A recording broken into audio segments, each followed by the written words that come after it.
Have you ever tried creating and writing during life's most difficult circumstances? Things that just play hell in your brain and your heart, like grief, chronic illness, maybe taking care of a sick loved one, isolation, financial hardship. This is Mad Jack, the creator, and we're discussing creating in the second half of life. And the second half of life gets on us, and we don't even know when it actually starts. But we're going to say we're all in that second half of life. And have you ever tried to sit down and do something positive in a time when you're facing a difficult circumstance in life? Maybe it's grief. You lost a loved one. Maybe that's a person who's very close to you. Is that a time to sit down and write? Chronic illness. Maybe it's you. Maybe you're extremely ill. Maybe you can see the end of that second half of life right over the horizon. Is that a time? What about caring for our loved one who's quite ill? That happens all the time anymore. I can't remember the number of times and recently that people have told me about that they've taken care of someone who had cancer or some type of health malady going on. We did it in my family. We've had to do it there. I've had an aunt, an uncle, grandparents. We've all had to chip in and help. And those are difficult times. Is that a time to write down there? What about a financial hardship? You're broke, you're bankrupt, something's gone wrong, you didn't have insurance in your car and you got smacked. And there you said, is that a time? I believe it can be. What about isolation? A lot of people are isolated today. I was isolated. When was I isolated? Well, I spent 10 years in a federal prison. The first thing you asked was why. Didn't murder anybody, didn't do anything real weird, stole money. Not as much as the Fed said, but I did steal money. I was guilty. But I was 10 years in a prison, away from my family, away from everyone you care about. And that's when I took up writing of all time. It was very helpful to me. I think it probably saved my brain. A lot of guys who go to prison don't save their brain. But some do find things that help them, and that's what helped me.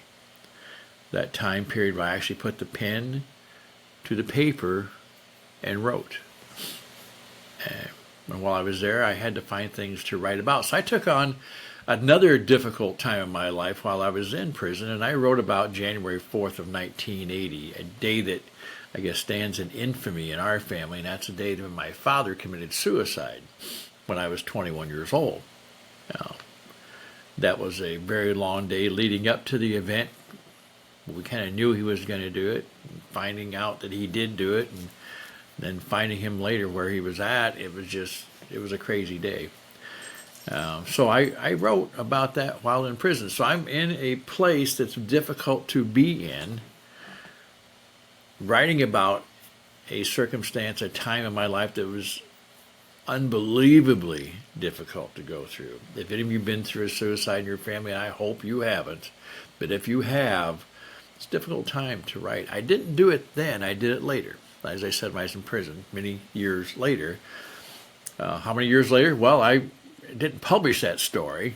I still have it. Maybe someday I will release it. It could be helpful to some people, I don't know. But I wrote my first book in prison, and I was released from prison in 2019. So I committed my stupidity later in life. And writing there in prison is something that I think is good for you, because there's a lot of things in prison that aren't good for you. So you have to find something you can do. I worked out, I ran, I went to the library, such as it was, excuse me, and I wrote. So I wrote that about my father, and I went from that to finding something else to write about. I wrote about a number of things, but it gave me an opportunity to write my first book. Now I'm going to show you this book, which you can also see it behind me up there. This is the book I wrote while I was in prison. Not hawking the book. Yeah, is it available? Sure it is. But False Confessions is a book I wrote about a guy I was in prison with, Doug Williams, and about his crusade against the polygraph and what it did to people, how unfair it was, and how it's just voodoo science. It doesn't really work. It's a lie detector. And Doug approached me about writing his story, and that's when I actually put the pen to the paper. Spent a lot of time with Doug. It's a nonfiction. You get back into this guy's life. You do all these things that he did. You talk to him about what made him take this up. And anyway, the point of that is, during a difficult time in my life, I picked up the pen. Does that mean I'm some superpower and I plowed through the darkness and I found my way into the shining spot on the hill? Bullshit. The fact of the matter is, it gave me something, and I think it can give you something as well. If you run into a difficult time, and maybe you haven't, maybe you won't. I can't imagine going through life without ever having a difficult time. I'm sure there's people like that, never met them. But if you take that time to write during that, maybe let's talk about the financial hardship. Maybe you are broke. Maybe you don't really know how it happened, or maybe you do know how it happened, but put it down on paper. Start writing it. Write the story. But you don't have to give it to anybody else.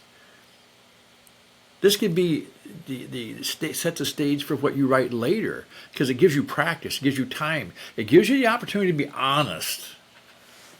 That's the hard part when you start to write. You have to be honest with yourself. And that's difficult to do sometimes. I am currently working on a book about the prison experience. And the reason I bring that up is I have to be honest about that, because I was there. There's things I observed. And that's what I'm going to put down. When I wrote the story about my father, I had to be honest. It was a horrifying experience, and how it impacted me, how it impacted two of my brothers, one who has never recovered from it. The other is marginally better. The impact it had on my mother. I had to be honest about those things. And I wrote them down. That's what you can do. Maybe you have that person who's very ill you're taking care of. That can be a difficult thing. You write about how you feel about that. Maybe you're okay with it. Maybe you're not okay with it. But get it on paper. I think once you start getting your true feelings out on paper, the rest of it becomes pretty easy after that. Regardless of what you're going to write later. If you're going to write a story about yourself, or you're going to write a story about a fishing trip down the Mississippi River, or you're going to write about time you spent at a baseball game with someone, or romance you had with a girl in high school, or whatever it is, it makes no difference. Once you get that first part done, you start writing down your feelings and getting them out. The rest of it does come easy. I can tell you that during those difficult times, I think your growth as a writer really becomes evident. Again, I'm hoping you don't have to go through those times, but if you do, keep that in mind. Now, when I wrote something I discovered, small victories were a big thing. And when I say that, when I first started down to write this again, and I've told you this before in other videos, I have 5-6 times, I sit down to write, nothing happens. When you first start scratching the paper with the pen and start moving it, the first paragraph, the first page, it's a victory. You've gotten that far. It's going to help you get ahead. You're going to move ahead. You're going to be able to do it because you've got the first page done. Kind of like going on a diet. If you lose the first pound or two, you kind of feel like you're getting somewhere. And so that's the small victory. And then, and this is going to sound nuts, make it positive. Make it absolutely positive. Now you're looking at me and going, what the hell are you talking about? How do you make the loss of a loved one, or financial ruin, or isolation positive?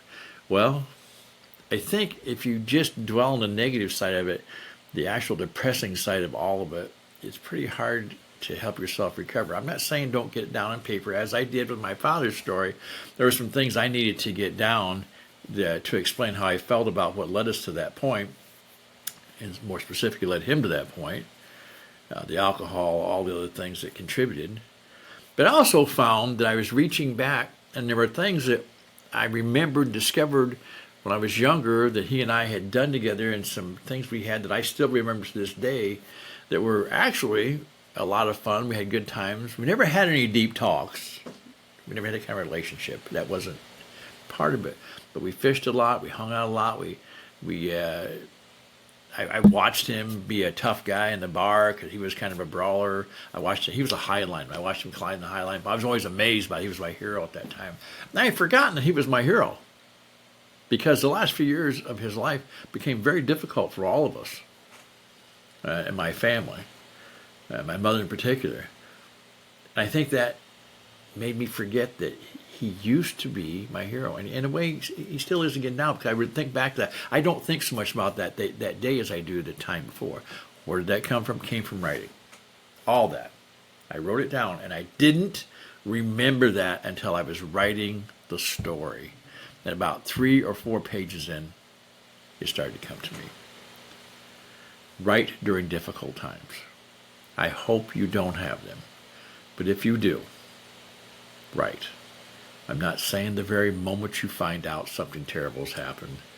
I'm not saying in the hours directly after, maybe when you're consoling family members or they're consoling you. But as soon as you can, get your feelings down, be honest, and always remember, write messy, edit clean. I'll see you soon.